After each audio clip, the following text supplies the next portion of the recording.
80-тиот роден ден, убавена и здравје. Искрено си поминувам одлично, вакви настани се секогаш одличен повод да видиш драги луѓе на едно место.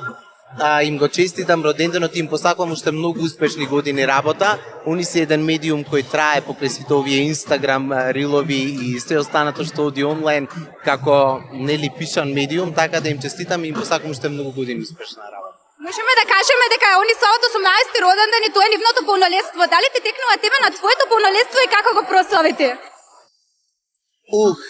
Искрено не можам да се сетам, бидејќи не сум некој кој слави родендени. Мора да признам дека од оваа година сум решен тоа да го променам. Сметам дека треба да ја користиме секоја прилика за нешто да прославиме, убавите работи да останат, да се одбележат. Така да ќе зборуваме следната година за оваа година како ќе го прославам роденденот, на 18-тиот искрено не се сеќавам. Периодите на матури, на свадби, кажи ми, препун ли си со работа или имаш малку време за себе?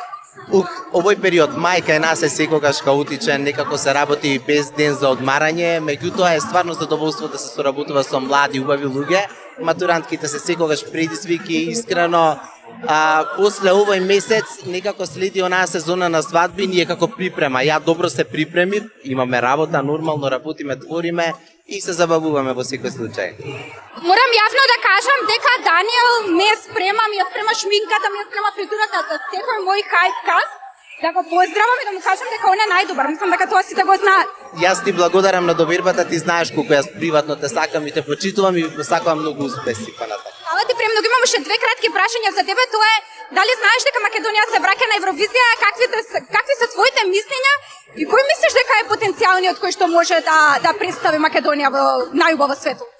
Ние имаме толку талентирани уметници, реално да несомнено кој да не представува е подобро од колку никој, така да го поздравувам многу тој потек дека некој ќе не представува воопшто на Евровизија.